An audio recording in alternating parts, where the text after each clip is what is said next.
ओम गंग गणपतये नमः। आज चैत्र मास के बुधवार को सुनिए बुधवार की पौराणिक कथाएं। साथ में सुनेंगे धन समृद्धि प्रदान करने वाली, बरकत देने वाली माता अन्नपूर्णा की कथा। तो इन सभी कथाओं को श्रद्धा और भक्ति के साथ आप पूरा अवश्य सुनिएगा। प्रेम से बोलिए गणेश जी महाराज की जय हो। बहुत समय पहले की बात है, एक गांव में एक भाई बहन रहते थे। भाई बहुत गरीब था, पर उसकी बहन पैसे वाली थी। जब बहन के ननद का विवाह था, तब बहन ने ना तो अपने भाई को विवाह में आने का निमंत्रण दिया और ना ही कोई चिट्ठी भेजी।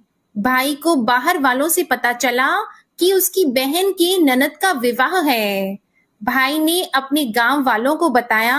तब गांव वालों ने अपनी बहन से चुनरी, बिछिया और साड़ी जैसा जिनसे बन पड़ा कन्या के लिए दिया। भाई सारा सामान लेकर बहन के गांव पहुंचा। बहन के घर जाने पर बहन की देवरानी बोली, भाभी जी आपके भाई आए हैं। तो बहन ने पूछा, कैसे आए हैं और क्या पहना है? तब देवरानी ने कहा, पैदल आए हैं, फटी पगड़ी फटी धोती पहने हैं।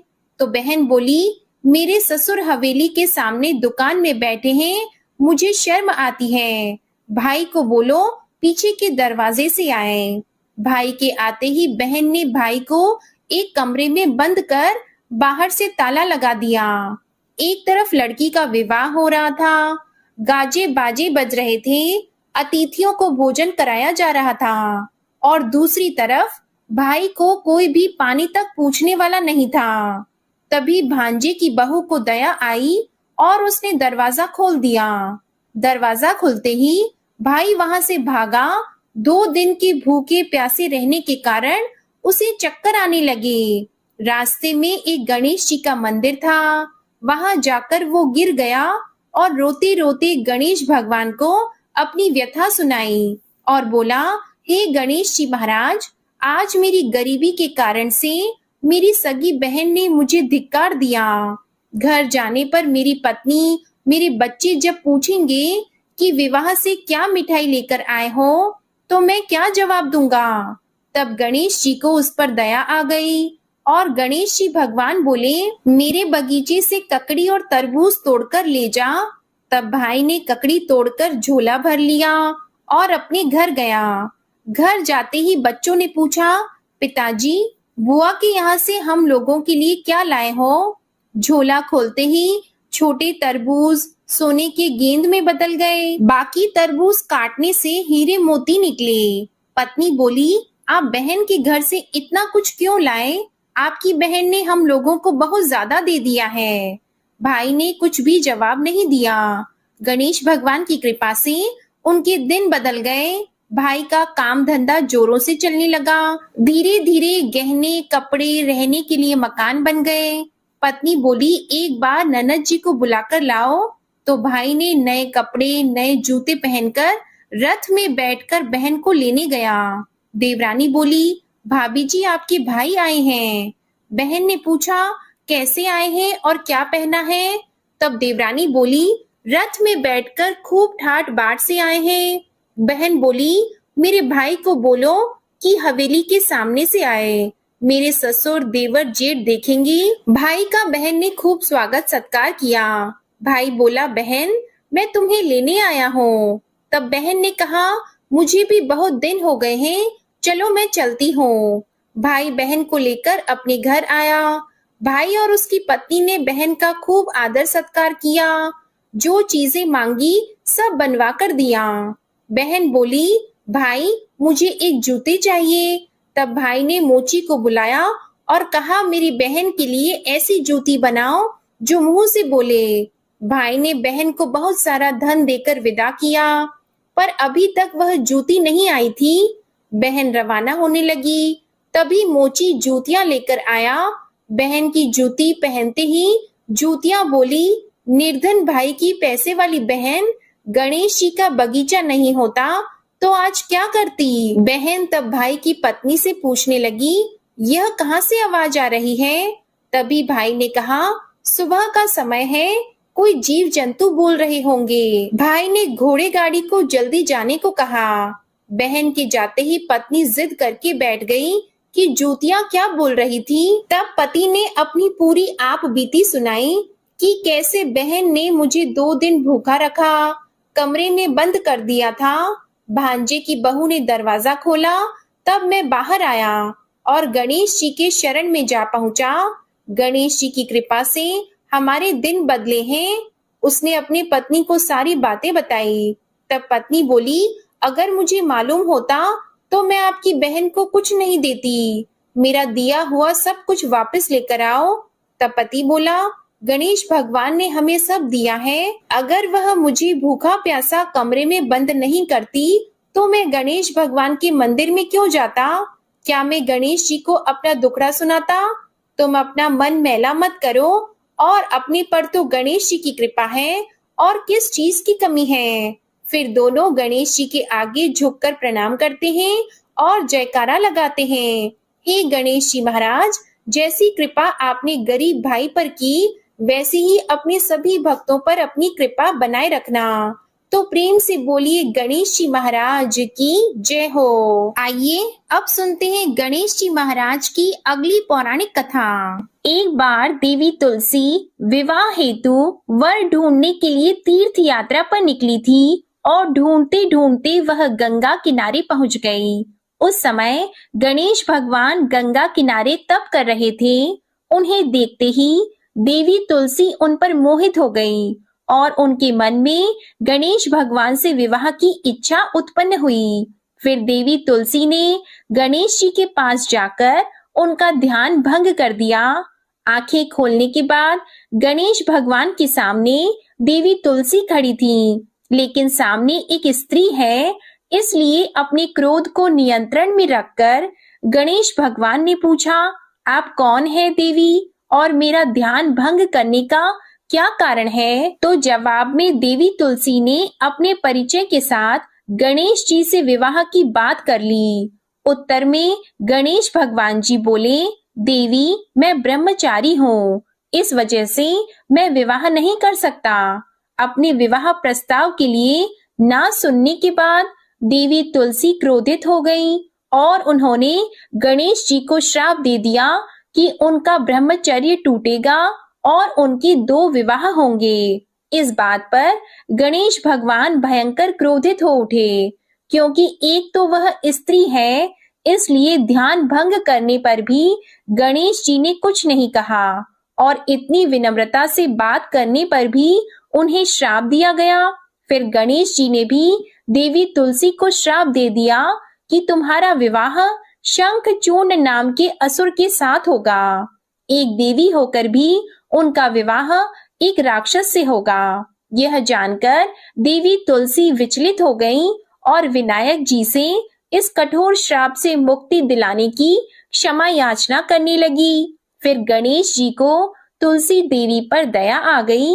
वे बोले कि मेरा श्राप तो बदल नहीं सकता, वह तो सच होकर ही रहेगा, लेकिन अगले जन्म में तुम एक पेड़ बनोगी और भगवान महाविष्णु जी को अत्यंत प्रिय होंगी। उनकी पूजा में भी तुम्हारा एक महत्वपूर्ण स्थान होगा और कलयुग के इंसानों को तुम मोक्ष का मार्ग दिखाओगी। लेकिन तुमने मेरा तप भंग किया है और मुझे ब्रह्मचारी होकर भी 2 विवाह का श्राप भी दिया है, इसलिए मेरी किसी भी प्रकार की पूजा में तुम निषिद्ध रहोगी। इस प्रकार देवी तुलसी गणेश भगवान की पूजा में निषिद्ध हो गई। प्रेम से बोलिए गणेश भगवान की जय। आइए सुनते हैं गणेश जी के विवाह की कथा।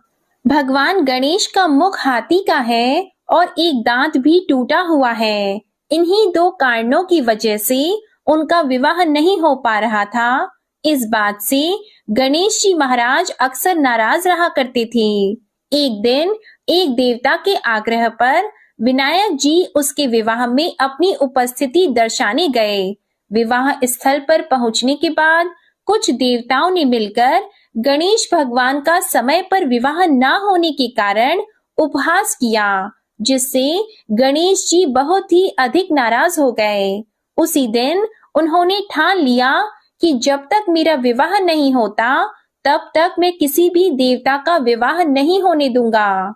गणेश भगवान के पास विवाह और अन्य संदेश लाने का काम उनके प्रिय वाहन मूषक राज करते थे। अब मूषक राज जब भी किसी देवता के विवाह का समाचार लाते, तब गणेश जी उसे आदेश देते और मूषक राज अपनी सेना के साथ जाकर उस विवाह के मंडप को गिराकर तहस नहस कर देते और बारातियों को भी भगा देते। इस तरह गणेश जी और मूषक राज की मिली भगत की वजह से किसी भी देवता का विवाह नहीं हो पा रहा था। गणपति जी के व्यवहार से तंग आकर सभी देवी देवता भगवान शिव और माता पार्वती जी के पास पहुंच गए और इस विराट समस्या का समाधान मांगने लगे। भगवान शिव और माता पार्वती ने कहा कि इसका हल तो आपको केवल ब्रह्मदेव जी के पास ही मिल सकता है। कृपया करके आप ब्रह्मलोक को जाएं। तब माता पार्वती और महादेव जी को प्रणाम करके सभी देवी देवता ब्रह्मा जी के पास प्रकट हुए। देवताओं की समस्या को ठीक से सुनने के बाद ब्रह्मा जी ने अपनी योग शक्ति से 2 कन्याओं का निर्माण किया। कन्याओं का नाम था रिद्धि और सिद्धि। वह दोनों ब्रह्मा जी की मानस पुत्रियां थीं। उन्हें लेकर ब्रह्मा जी गणेश महाराज के पास गए और उनसे अपनी पुत्रियों को ज्ञान एवं शिक्षा प्रदान करने का निवेदन करने लगे। ब्रह्मा जी का मान रखने के लिए एकदंत भगवान ने रिद्धि और सिद्धि को शिक्षा देना आरंभ किया। फिर उस दिन के बाद से जब भी मूषक राज किसी विवाह की खबर लेकर आते हैं, उस वक्त रिद्धि और सिद्धि गणेश जी को अपनी बातों में उलझा कर रखती थीं। इस तरह गणेश जी का ध्यान किसी और विषय पर रहता और दूसरी तरफ देवताओं का विवाह संपन्न हो जाता। एक दिन बुद्धि के देवता भगवान गणेश जी को यह बात समझ आ गई, लेकिन उनके क्रोध में आने से पहले ही ब्रह्मदेव अपनी दोनों पुत्रियों के साथ वहां पर प्रकट हो गए। रिद्धि और सिद्धि को सामने देखते ही गणेश जी का क्रोध बढ़ने लगा, किंतु विनायक जी के मुख से कोई भी शब्द निकलने के पहले ही भगवान ब्रह्मदेव ने कहा, हे गणेश जी, आपने स्वयं ही मेरी पुत्रियों को शिक्षा दी है और अब मुझे इन दोनों के विवाह योग्य कोई वर नहीं मिल रहा। मेरी आपसे विनती है कि आप ही रिद्धि और सिद्धि से विवाह करके मुझे धन्य कीजिए। परमपिता ब्रह्मदेव जी की शांत वाणी को सुनकर गणेश जी का क्रोध शांत हो गया और वे उस विवाह प्रस्ताव के लिए हंसी खुशी राजी हो गए। विवाह के बाद अपनी दोनों पत्नियों से उन्हें 2 पुत्र प्राप्त हुए, जिनका नाम रखा गया शुभ और लाभ। तो प्रेम से बोलिए भगवान गणेश जी की जय। आइए अब सुनते हैं गणेश जी की पूजा पाठ में सुनी जाने वाली पौराणिक कथा। एक गांव में एक सेठ और सेठानी रहते थे। वे बहुत ही धार्मिक प्रवृत्ति के थे और वे गणेश जी के अनन्य भक्त थे। वे दोनों बिना चूके हर बुधवार को गणेश जी का व्रत रखते थे और शाम को ब्राह्मणों को भोजन कराने के बाद अपना व्रत खोलते थे। सेठ जी का काफी बड़ा परिवार था। वे सब आपस में बड़े प्यार और भाईचारे से रहते थे, लेकिन सेठानी और सेठ की कोई संतान नहीं थी। इस विषय पर परिवार और गांव के लोग आपस में बहुत बातें किया करते थे। सभी लोग सेठानी को बांझ बुलाते थे। ये सभी बातें सुनकर सेठ और सेठानी बहुत दुखी होते थे। एक बुधवार के दिन सेठ और सेठानी भगवान गणेश जी की पूजा संपन्न करा के मंदिर से बाहर आ रहे थे।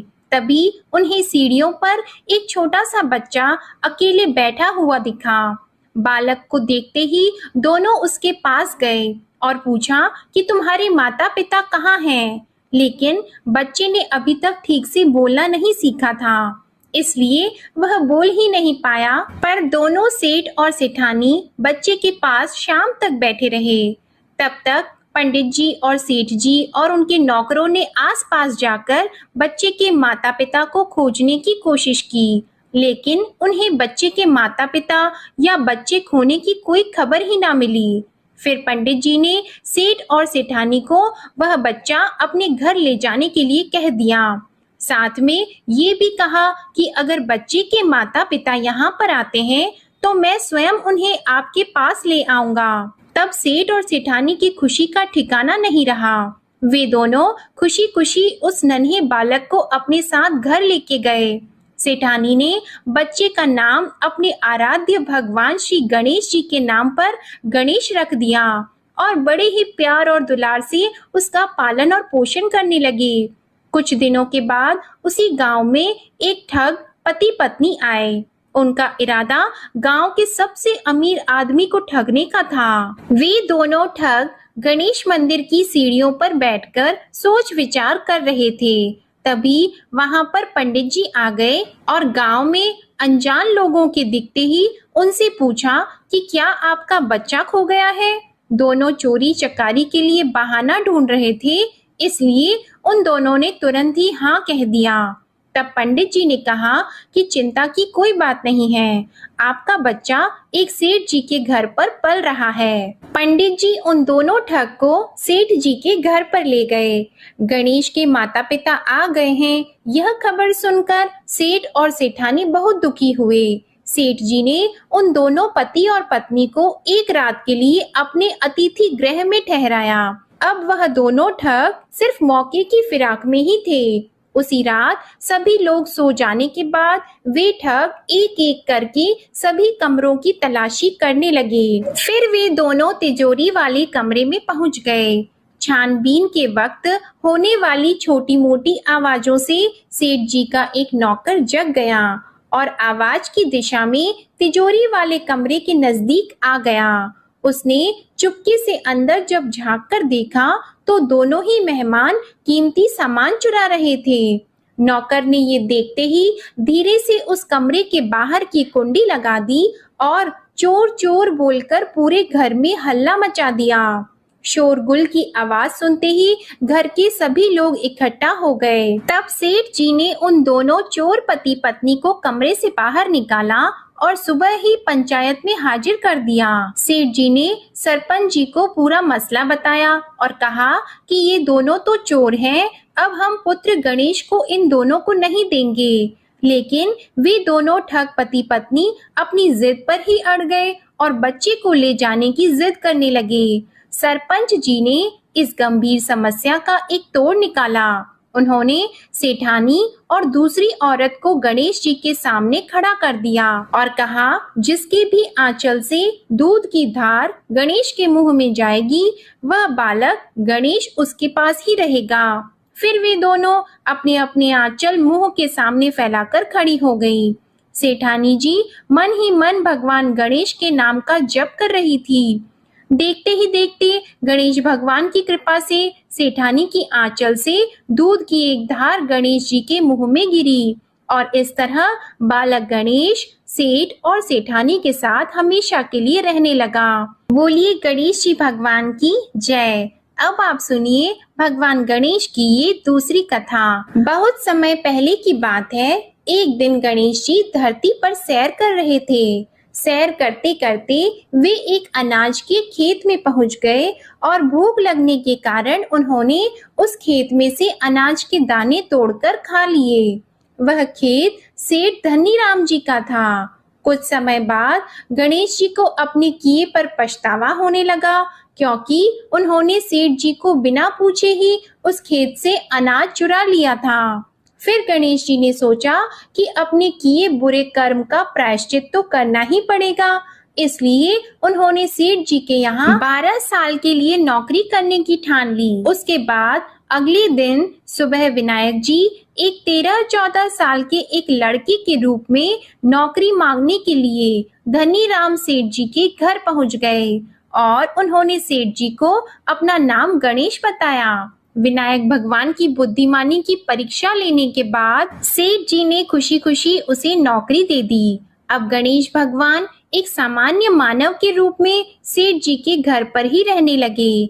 एक दिन सेठ जी की पत्नी शाम के समय घर का काम खत्म करने के बाद राख से हाथ धोने जा रही थी। यह देखकर गणेश जी ने सेठानी जी के हाथ पकड़कर जबरदस्ती मिट्टी से हाथ धुलवा दिए। गणेश जी की इस हरकत से सेठानी जी बहुत गुस्सा हुई और उन्होंने सेठ जी के कमरे में जाकर गणेश की शिकायत कर दी। सेठानी की सब बातें सुनने के बाद सेठ धनीराम ने गणेश को बुलाया और इस हरकत का कारण पूछा।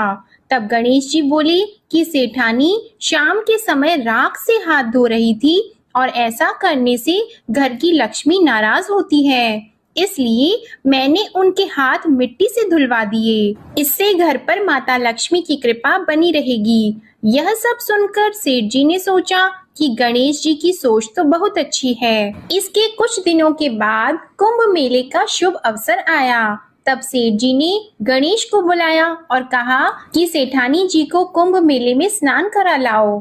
तब सेठानी और गणेश स्नान के लिए मेले में पहुँचे। वहां पहुंचने के बाद सेठानी जी नदी के किनारे बैठकर नहाने लगी। उन्हें ऐसा करते देखकर गणेश दौड़कर आए और सेठानी जी के दोनों हाथ पकड़कर उन्हें नदी के अंदर लेकर गए, उनसे पानी में डुबकी लगवाई और फिर किनारे पर ले आए। अब गणेश की इस हरकत से तो सेठानी को बहुत गुस्सा आया। सेठानी जी घर आते आते पूरे रास्ते गणेश को ताने मारने लगी, लेकिन गणेश भगवान सब कुछ शांति से सुन रहे थे। घर आते ही सेठानी ने सेठ जी के पास फिर से खड़े होकर शिकायत की। तब सेठ जी ने फिर से गणेश को बुलाया और पूछा कि तुमने ऐसा क्यों किया।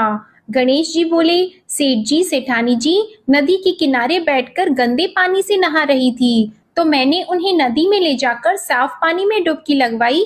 ऐसा करने से उन्हें अगले जन्म में बहुत बड़ा राजपाट और वैभव मिलेगा। सेठ जी ने सोचा कि गणेश के विचार तो बहुत अच्छे हैं, मेरे परिवार का भला सोचता है। कुछ दिनों के बाद सेठ जी के घर पर पूजा थी। पंडित जी आने के बाद में सेठ जी ने गणेश से कहा, जाओ और सेठानी को बुलाकर लाओ। सेठ जी के आज्ञा के अनुसार गणेश जी सेठानी को बुलाने गए। उस वक्त सेठानी काली चुन्नी ओढ़कर कमरे से बाहर आ रही थी। वह देखते ही गणेश जी वह काली चुन्नी उतारकर फाड़ दिए और कहा कि पूजा के लिए लाल रंग की चुन्नी ओढ़कर आओ। अब सेठानी जी गणेश जी पर बहुत नाराज हुई और उन पर चिल्लाने लगी। इस आवाज को सुनकर सेठ जी वहां पर भागते हुए आए और पूछा कि क्या हुआ। तब सेठानी ने बोला कि गणेश ने मेरी चुन्नी फाड़ दी। फिर सेठ जी ने भी गणेश को बहुत डांटा। जवाब में गणेश जी ने कहा कि सेठ जी पूजा में कभी भी काला वस्त्र नहीं पहनते, इससे शुभ काम सफल नहीं होते, इसलिए मैंने ऐसा किया। सेठ जी ने सोचा कि गणेश तो बहुत समझदार है। इसी तरह लीला रचाते हुए उसी घर में गणेश जी के 12 साल बीत गए। फिर एक दिन सेठ जी ने नया कारोबार शुरू करने से पहले घर में पूजा रखी थी। पूजा करते करते सेठ जी को याद आया कि पूजा की सामग्री में गणेश भगवान की मूर्ति तो है ही नहीं। तब उन्होंने अपने नौकर गणेश को पूजा घर से भगवान विनायक जी की मूर्ति लाने के लिए कहा। तब गणेश बोला कि मुझे ही मूर्ति समझकर आप पूजा में विराजमान कीजिए, आपके सारे शुभ काम सफल हो जाएंगे। इस बात को सुनकर सेठ जी को गुस्सा आया और वे बोले, गणेश, तुम अब तक सेठानी से मजाक करते थे, अब मुझसे भी करने लगे हो। तब उत्तर में गणेश जी ने मुस्कुराते हुए सेठ जी से कहा कि मैं मजाक नहीं कर रहा, मैं सत्य कह रहा हूँ। इतना कहने के बाद नौकर गणेश ने अपना असली भगवान स्वरूप धारण कर लिया। साक्षात भगवान श्री गणेश को सामने देखते ही सेठ और सेठानी उनके चरणों में लीन हो गए और उन्होंने अपनी पूजा संपन्न की। इसके बाद गणेश जी देखते ही देखते अंतर ध्यान हो गए। बाद में सेठ और सेठानी को बहुत पछतावा होने लगा कि स्वयं भगवान हमारे घर नौकरी कर रहे थे और हमने उनके साथ कितना बुरा व्यवहार किया, उनसे बहुत सारा काम कराया। ये सोच सोचकर दोनों दुखी रहने लगे। फिर उसी रात सेठ और सेठानी के सपने में भगवान गणेश प्रकट हुए और उन्हें समझाया कि मैंने 12 साल पहले तुम्हारे खेत से अनाज के दाने बिना पूछे तोड़ लिए थे और उसी कर्म का दोष दूर करने के लिए मैं 12 साल से तुम्हारे घर नौकरी किया। धनीराम सेठ जी के जीवन की काया पलट हो गई। गणेश जी जैसी माया आपने धनीराम सेठ जी पर की, वैसी ही माया इस कहानी को पढ़ने वाले, सुनने वाले और हर एक व्यक्ति पर करना। कथा अधूरी हो तो इसे पूरी करना और हमसे कोई गलती हुई हो तो उसे क्षमा करना। प्रेम से बोलिए भगवान गणपति जी की जय। आइए अब सुनते हैं धन समृद्धि प्रदान करने वाली, घर में बरकत लाने वाली माता अन्नपूर्णा की बड़ी ही दुर्लभ कथा। इस कथा को श्रद्धा और भक्ति के साथ पूरा अवश्य सुनिए। प्राचीन काल की बात है, पुरुषोत्तमपुर नामक गांव में एक बहुत धर्मात्मा सेठ जी रहा करते थे। उनके 5 पुत्र और एक सबसे छोटी पुत्री थी। उसका नाम गौरी था। सेठ जी का भरा पूरा परिवार था। सेठ जी ने अपने सभी 5 पुत्रों का विवाह कर दिया था और जब छोटी बेटी गौरी विवाह के योग्य हुई तो उन्होंने उसका विवाह एक दूसरे नगर के अपने ही समान धनी परिवार में कर दिया। अब सेठ जी की पुत्री गौरी दुल्हन बनकर जिस घर में गई, वहां उसका पति अपने माता पिता का इकलौता पुत्र था। अब गौरी बड़ी ही प्रसन्नता पूर्वक अपने ससुराल में रहने लगी। गौरी बड़ी ही सदाचार, गुणवान तथा रूपवती थी। एक दिन की बात है, जब 1.25 महीना हो गया, तब सास ने गौरी को रसोई संभालने के लिए दे दिया। रसोई की सारी बातें समझा दी। गौरी अपनी सासू माँ के पांव छूकर रसोई में प्रवेश करती है। तब सास ने कहा, बहू, रोज सुबह जल्दी उठकर पूजा पाठ करके रसोई में प्रवेश करना, फिर खाना बनाना। रोटी बनाते समय पहली रोटी गाय को और अंतिम रोटी कुत्ते की बनाना मत भूलना। इस प्रकार सास ने गौरी को सब कुछ समझा दिया। गौरी 4 लोगों के लिए खाना बनाती है और खाना बनाकर अपने पूरे परिवार को खिलाती है। जब अंत में खुद खाने के लिए बैठती है, तब वह देखती है कि उसके लिए तो रोटी बची ही नहीं। वह चावल, दाल और सब्जी खाकर पानी पी लेती है। अब जब शाम होती है, तब गौरी ने सुबह से ज्यादा आटा लगाया और रोटी सब्जी बनाकर रख दी। जब रात्रि में सब लोग खा लेते हैं, तो फिर से जब गौरी खाने के लिए बैठी, रोटी का डब्बा खोलती है तो उसमें एक भी रोटी नहीं थी। यह देखकर उसे बड़ा ही आश्चर्य होता है कि उसने तो सुबह से भी ज्यादा आटा लगाया था, लेकिन रोटियां बची ही नहीं। अब वह सिर्फ सब्जी खाकर पानी पीकर सो जाती है। अगले दिन फिर उसने कल से 2 गुना ज्यादा आटा लगाया और रोटियां बनाई, लेकिन फिर से उसे रोटी नहीं मिली। सभी रोटियां खत्म हो गई थी। अब उस दिन भी आधे पेट खाना खाकर ही उसे रहना पड़ा। इसी प्रकार गौरी चाहे जितना भी आटा लगाती, रोटियां उसे नहीं मिलती। यह हर रोज का काम हो गया था। वह सोचने लगी, आखिर कौन नहीं चाहता कि मैं रोटियां नहीं खाऊं, मैं पेट ना भरूं। गौरी इस आस में आटा ज्यादा गूंथती कि किसी ना किसी दिन तो उसे रोटियां मिलेंगी, किंतु ऐसा नहीं होता है। ऐसा करते करते वह बहुत कमजोर, दुबली पतली हो गई। तो दोस्तों, ऐसे ही एक दिन की बात है, जब गौरी रसोई में सब्जियां काट रही थी, तो गलती से चाकू से उसका हाथ कट जाता है और वह रोटियां नहीं बना पाती। तो उसकी सासू माँ ने कहा, बहू रहने दो, आज मैं रोटियां बना देती हूँ। तो गौरी ने कहा, नहीं सासू माँ, आप आटा लगा दीजिए, मैं रोटियां बना दूंगी। तो दोस्तों, उस दिन सासू माँ ने आटा लगाया और फिर बहू को दिया। बहू रोटियां बनाकर रख देती है। घर के सभी सदस्य रात के समय जब खाना खाने लगते हैं, सब लोग जब खाना खा लेते हैं, तब बारी आती है गौरी की। तो वह बहुत दुखी मन से खाना खाने बैठती है। वह सोचती है, आज तो सासू माँ ने आटा गूंथा है, वह भी बहुत कम। आज तो मेरे लिए रोटियां बची ही नहीं होंगी। यह सोचकर बहू मन ही मन बहुत दुखी होती है।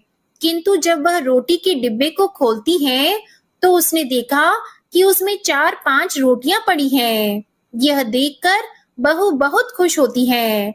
अब क्या था, ऐसे ही 7 दिनों तक बहू की सासू माँ आटा गूंथने लगी और बहू रोटियां बनाती थी। बहू को रोज रोटियां मिलने लगी। इन 7 दिन बहू ने भर पेट खाना खाया। जब 8वां दिन आया तो बहू का हाथ भी ठीक हो गया था। तब सासू माँ ने कहा कि गौरी बेटा, क्या मैं आज आटा गूंथ दूं या फिर तुम आटा गूंथ लोगी? तब गौरी ने कहा, नहीं माँ, मेरा हाथ अब ठीक हो गया है, मैं आटा गूंथ दूंगी। उस दिन गौरी ने आटा गूंथा और रोटियां बनाई, सबको प्रेम पूर्वक खाना खिलाया। जब उसके खाने की बारी आई तब उसने देखा कि रोटी के डिब्बे में तो रोटी है ही नहीं, पूरी रोटी खत्म हो गई। यह देखकर वह गौरी बहुत ही आश्चर्य में पड़ जाती है। वह सोचती है, जब तक सासू माँ ने आटा लगाया तब तक तो मुझे रोटियां मिलती थी, लेकिन जब से मैं आटा गूंथने लगी तो मुझे रोटियां ही नहीं मिलती, जबकि सासू माँ मुझसे बहुत ही कम आटा गूंथी थी। इसके बाद भी पूरा परिवार उसमें खा लिया करता था। ऐसी क्या बात है? यह सारी बातें सोचकर गौरी बहुत ही परेशान हो जाती है और दिन भर दुखी रहती थी। एक दिन की बात है, गौरी के पति ने गौरी से पूछा कि गौरी, तुम इतना उदास क्यों रहती हो? इतना सारा धन संपत्ति सब तुम्हारा ही तो है, तुम्हें रोकने टोकने वाला कोई नहीं है, तुम अपने मन से अपनी पसंद का भोजन बनाकर खाती हो, तुम दिन प्रतिदिन इतनी कमजोर कैसे होती जा रही हो? गौरी ने लाज और संकोच से अपने पति को कुछ नहीं बताया। तब उसके पति ने सोचा कि शायद उसकी पत्नी को उसके माता पिता की याद आ रही है, इसलिए अगले दिन गौरी का पति अपने माता पिता से कहता है कि पिताजी, मुझे लगता है कि गौरी को उसके माता पिता की याद आ रही है, मैं उसे उसके मायके ले जाकर सबसे मिलवा लाता हूँ। अपने बेटे की बात सुनकर गौरी की सास ससुर तैयार हो जाते हैं और उसे जाने की अनुमति दे देते हैं और कहते हैं, बेटा, यदि बहू को अपने माता पिता से मिलकर प्रसन्नता होती है तो अवश्य ही तुम उसे उसके मायके ले जाओ। अब गौरी का पति अपनी पत्नी को लेकर उसके मायके जाता है। दामाद और बेटी को देखकर उनका बहुत ही आव भगत होता है। तरह तरह के व्यंजन बनाए जाते हैं, उन्हें खिलाए जाते हैं, बहुत सेवा सत्कार होता है। उसी दिन रात्रि में समय मिलने पर गौरी की माँ ने अपनी बेटी को कोने में ले जाकर पूछा, बेटी, तुम इतनी दुबली पतली कैसे हो गई? तुम तो बहुत ही कमजोर दिख रही हो। क्या बात है? तुम्हें कौन सी बात खाए जाती है? क्या तुम्हारे ससुराल वाले तुम्हारी चिंता नहीं करते, तुम्हें दुख देते हैं, या ऐसी कौन सी बात है जिससे तुम्हारी यह दशा हो गई है? अपनी माँ की बात सुनकर गौरी अपनी सारी परेशानी, सारी चिंताएं सब कुछ बताती है। अपनी बेटी की बात सुनकर गौरी की माँ ने कहा, बेटी, हमें लगता है माता अन्नपूर्णा तुमसे नाराज हो गई है। इस विषय में तो मैं कुछ नहीं कर सकती, क्योंकि तुम्हारे ससुराल में हमारा बोलने का कोई अधिकार नहीं है। इसलिए मैं तो कहूंगी कि तुम यहाँ से जाने के बाद इस विषय में अपनी सास और ससुर से बात करना, वही कुछ हल बताएंगे और तुम्हारी समस्या का समाधान होगा। बेटी, माँ अन्नपूर्णा जिससे नाराज होती है उसके साथ ऐसा ही होता है। अब अपनी माँ की बातें सुनकर गौरी निश्चय करती है कि वह सारी बातें अपनी सासू माँ से कहेगी। अब जब सुबह का समय होता है तो गौरी अपने माता पिता से विदाई लेकर अपने ससुराल आ जाती है और ससुराल आने के बाद वह अपने सास ससुर और पति से सारी बातें कह सुनाती है। वह कहती है, माँ जी, जब से मैंने रसोई संभाला है, मैं खाना बनाती हूँ, तब से मुझे एक भी दिन रोटियां नहीं बचती। मैं बिना खाए ही सो जाती हूँ, किसी किसी दिन पानी पीकर ही सो जाती हूँ, किसी किसी दिन चावल सब्जी खाती हूँ, रोटी तो मुझे मिलती ही नहीं है। और माँ जी, आपको याद है मेरा हाथ कटा था, तब आप उस समय आटा गूंथा करती थी और वह भी बहुत कम, फिर भी मेरे लिए रोटियां बचा करती थी और मैं भर पेट खाना खाती थी। लेकिन अब जब मेरे हाथ का घाव ठीक हो गया, तब से मैं फिर से आटा गूंथने लगी और रोटियां बनाने लगी। अब मेरे लिए फिर से रोटियां नहीं बचती, मैं आधे पेट ही खाना खाती हूँ। अपनी बहू की बातें सुनकर सास को सब कुछ समझ में आ गया। उसने कहा, बहू, यह शायद मेरी ही गलती है। मैंने तुम्हें सब कुछ बताया, सब कुछ सिखाया, लेकिन एक बात तो बताना भूल ही गई। ऐसा कहकर सास अपनी बहू का हाथ पकड़कर गौरी को रसोई में ले जाती है। एक परात में आटा निकालकर उस आटे को अच्छे से गूंथती है। गूंथने के बाद उस गूंथे हुए आटे पर अपनी उंगलियों की 5 छाप लगा देती है और कहती है कि बहू, यह माँ अन्नपूर्णा का छाप होता है, उनका चिन्ह माना जाता है। आटा लगाने के बाद कोई भी स्त्री इस तरह छाप लगाती है तो उसके घर में बरकत होती है। इसका अर्थ यह है कि माँ अन्नपूर्णा की कृपा सभी परिवार वालों पर बरसे और कोई भी सदस्य भूखे पेट न सोए। बहू, मैं तुम्हें ऐसा बताना भूल गई। तुम आटा लगाते वक्त आटे पर अपनी 5 उंगलियों का छाप छोड़ देना और माँ अन्नपूर्णा तुम्हारे ऊपर अवश्य ही कृपा करेंगी। तुम कभी भी खाली भूखे पेट नहीं सोगी। यह बरकत का चिन्ह होता है। अब अपनी सासू माँ की बात सुनकर बहू हर रोज आटा गूंथती और फिर उस पर अपनी 5 उंगलियों की छाप छोड़ देती और फिर रोटियां बनाती। अब बहू को हर रोज रोटियां मिलने लगी। वह भर पेट भोजन करने लगी और स्वस्थ भी हो गई। माँ अन्नपूर्णा की कृपा उस पर बरसने लगी। उसके हाथ में माँ अन्नपूर्णा का वास हो गया। घर पर कोई भी सदस्य भूखा नहीं रहता और जो कोई मेहमान आता या कोई भी भीख मांगने के लिए भिक्षुक आता, उसे भी वह खाना खिलाकर ही घर से विदा करती। इस प्रकार बहू के ऐसा करने से उसके घर में बरकत होने लगी, अन्न की वर्षा होने लगी। तो प्रिय भक्तजनों, आटे को गूंथ कर उस पर 5 उंगलियों का छाप लगाना हमारी पुरानी परंपरा है। यह माता लक्ष्मी जी और माता अन्नपूर्णा का चिन्ह माना जाता है। ऐसा करने से माता अन्नपूर्णा सदा प्रसन्न रहती है और घर वालों पर अपनी कृपा दृष्टि बनाए रखती है। हमारे पूर्वजों से लेकर अब तक यह परंपरा चली आ रही है। सभी माताएं बहनें अपनी 5 उंगलियों की छाप आटे पर अवश्य ही लगाती हैं और माँ अन्नपूर्णा से प्रार्थना करती है कि सबका पेट भरना, सबका कल्याण करना और घर में अन्न धन की वर्षा करना। तो प्रेम से बोलिए अन्नपूर्णा माता की जय। ओम नमः शिवाय। जय माता दी, जय भोलेनाथ। ओम श्री गणेशाय नमः।